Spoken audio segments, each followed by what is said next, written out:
Assalamualaikum warahmatullahi wabarakatuh. Hai teman-teman, perkenalkan nama saya Afifa, NPM C1C0190019 dari kelas akuntansi 5C Universitas Bengkulu. Nah, jadi pada kesempatan kali ini saya akan sedikit membahas materi yang ada pada akuntansi keuangan lanjutan buku Ibu Dwi Martani, yaitu konsolidasi dengan akuisisi melebihi nilai tercatat. Nah, video ini dibuat sebagai pemenuhan tugas saya kepada Bapak Madani Hatta, SE, MSI, AKSIE. Nah, jadi apa saja yang akan kita bahas pada konsolidasi dengan akuisisi melebihi nilai tercatat ekuitas ini? Nah, yang pertama, yaitu karakteristik konsolidasi dengan akuisisi melebihi nilai tercatat. Jadi, pada karakteristik ini terbagi menjadi dua, yaitu prosedur konsolidasi dan diferensial. Kemudian ada akuisisi dengan kepemilikan penuh, yang artinya investor ini mengakuisisi suatu perusahaan investi 100%. Dalam hal ini tidak ada kepentingan non-pengendali. Nah, akuisisi dengan kepemilikan penuh terbagi lagi menjadi dua, yaitu sesaat setelah akuisisi dan setelah periode akuisisi. Kemudian yang ketiga itu akuisisi dengan kepemilikan sebagian, yang artinya dalam laporan konsolidasian ini yaitu laporan yang terjadi pada perusahaan induk dan anak yang memiliki pengendalian. Nah, jadi dalam pengakuisisiannya, investor mengakuisisi perusahaan anak sebesar 50% atau lebih namun kurang dari 100%. Kemudian akuisisi dengan kepemilikan sebagian juga terbagi menjadi dua, yaitu sesaat setelah akuisisi dan setelah periode akuisisi. Yang terakhir yaitu mengenai isu lain seputar konsolidasi. Langsung saja yang pertama yaitu prosedur konsolidasian. Nah, dalam praktiknya, transaksi akuisisi suatu perusahaan oleh perusahaan lain sebesar nilai buku itu sangatlah jarang dilakukan. Karena sebelum perusahaan tersebut mengakuisisi perusahaan lain, biasanya perusahaan ini akan melakukan uji kelayakan terhadap perusahaan tersebut. Saya contohkan, misalnya ketika saya ingin mengakuisisi suatu perusahaan, anggaplah perusahaan tersebut adalah perusahaan A. Nah, sebelum saya mengakuisisi perusahaan A, tentu saja saya berpikir apa yang akan saya dapatkan ketika saya mengakuisisi perusahaan A atau bergabung dengan perusahaan A, keuntungan apa yang bisa saya peroleh. Misalnya di perusahaan A ini sudah memiliki reputasi baik di mata pelanggan. Nah, bisa jadi ketika saya bergabung dengan perusahaan A, keuntungan yang akan saya dapatkan berupa tambahan pendapatan. Dari keuntungan atau kelebihan yang akan saya peroleh pada perusahaan A inilah yang menjadikan saya sebagai perusahaan yang pengakuisisi berani membayar lebih atau memberikan imbalan lebih kepada perusahaan yang akan saya akuisisi lebih tinggi dari nilai tercatatnya. Karena saya melihat ada potensi baik yang akan saya dapatkan ketika saya mengakuisisi perusahaan tersebut.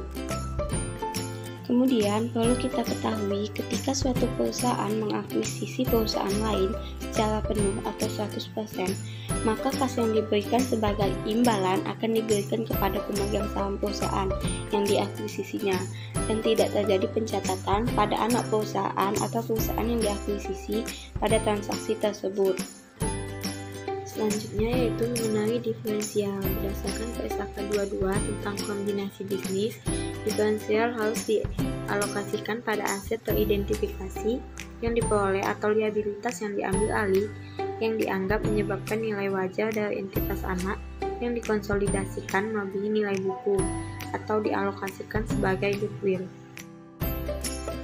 Kemudian dalam PSAK 22 dijelaskan jika terjadi akuisisi, maka aset teridentifikasi dan liabilitas yang diambil alih harus tetap memenuhi definisi aset dan liabilitas menurut kerangka dasar penyusunan dan penyajian laporan keuangan pada tanggal akuisisi.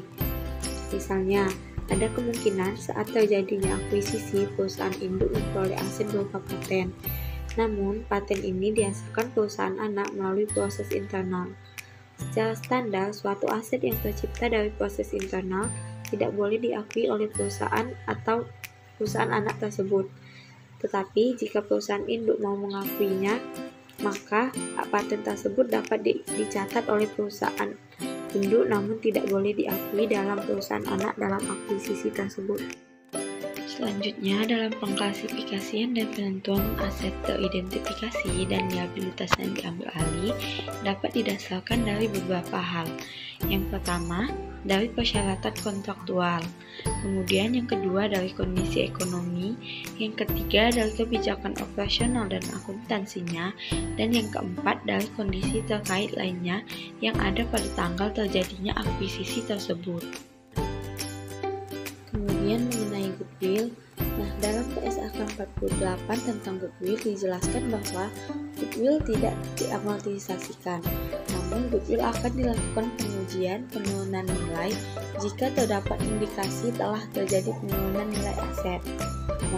Penurunan nilai ini dapat terjadi jika nilai wajar pada aset tersebut melebihi atau lebih tinggi dibanding nilai tercatatnya. Maka dalam hal tersebut dapat dikatakan bahwa aset atau aset tetap tersebut telah mengalami penurunan nilai. Selanjutnya yaitu mengenai pembelian dengan diskon. Jika perusahaan induk membeli atau mengakuisisi suatu perusahaan dengan menyerahkan nilai investasi yang lebih tinggi dengan nilai yang tercatat, maka kita akui hal tersebut sebagai adanya goodwill dalam pengakuisisian tersebut. Sebaliknya, jika perusahaan induk mengakuisisi perusahaan anak dengan menyerahkan nilai investasi yang lebih rendah dibandingkan dengan nilai tercatatnya, maka diferensial yang muncul akan diakui sebagai keuntungan dari pembelian diskon, bukan sebagai goodwill negatif. Pembelian dengan diskon ini mungkin terjadi misalnya dalam kondisi penjualan yang dilakukan dengan terpaksa. Dalam PSAK 22 mengindikasikan bahwa investor atau pengakuisisi harus mengakui keuntungan yang dihasilkan dari pembelian dengan diskon ini melalui laba atau rugi pada tanggal pengakuisisi. Namun, sebelum mengakui keuntungan tersebut, perlu dipastikan apakah investor telah mengidentifikasikan secara tepat dan menyeluruh aset yang diperoleh maupun liabilitas yang diambil alih dari pihak yang diakuisisinya. Adapun contoh dari pembelian dengan diskon, yaitu misalkan PT Nusantara membeli PT Andalas seharga 1 miliar. Diketahui bahwa nilai wajar dari persediaan dan tanah adalah 50 juta dan 150 juta lebih tinggi dibandingkan dengan nilai bukunya. Maka nilai wajar dari aset bersih adalah 1.400.000.000. Maka di sini terdapat selisih yaitu 400 juta yang dapat dikatakan itu sebagai pembelian diskon. 400 juta ini yaitu artinya kita mendapatkan atau PT Nusantara ini mendapatkan keuntungan sebesar 400 juta karena dia mendapatkan PT Andalas hanya dengan mengeluarkan uang yaitu 1 miliar. Namun aset yang dia peroleh atau aset bersih yang dia dapatkan dari PT Andalas ini yaitu senilai 1.400.000.000. Dalam pencatatannya saat PT Nusantara membeli PT Andalas, maka jurnal yang dicatat yaitu investasi pada PT Andalas sebesar uang yang PT Nusantara keluarkan yaitu 1 miliar di debit dan kas dari PT Nusantara itu berkurang sebesar 1 miliar.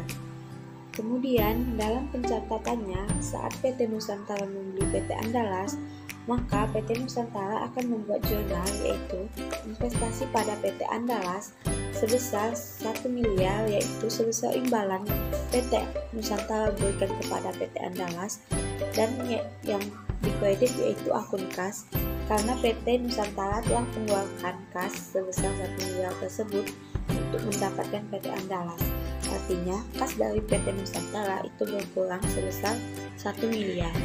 Setelah itu, untuk mengakui adanya pembelian diskon ini, maka akan dibuat lagi jurnal eliminasinya, yaitu pada saham biasa PT Andalas itu didebit senilai 800 juta dan saldo laba yang didapatkan dari pembelian diskon tadi yaitu 400 juta didebitkan juga. Kemudian adanya selisih atau diferensial berupa nilai wajar dari persediaan dan tanah tadi yaitu 50 juta dan 150 juta tadi di kredit, dan investasi pada PT Andalas itu sebesar imbalan tadi 1M di kredit.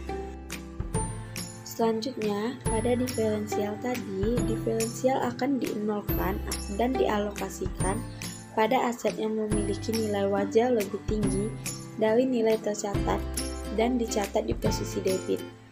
Tetapi, jika aset tersebut memiliki nilai wajar lebih rendah dari nilai tercatat, maka akan dicatat di posisi kredit. Kemudian, jika kita ingin menentukan keuntungan dari kombinasi bisnis, maka yang akan kita bandingkan yaitu dari nilai wajarnya dengan nilai tercatatnya.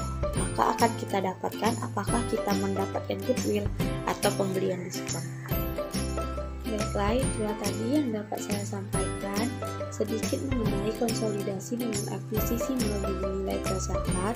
Semoga bagi teman-teman yang menonton video ini dapat bermanfaat, dan jika ada salah-salah kata saya mohon maaf, pada Tuhan saya mohon ampun. Saya akhiri, wabillahi taufiq wal hidayah. Wassalamualaikum warahmatullahi wabarakatuh.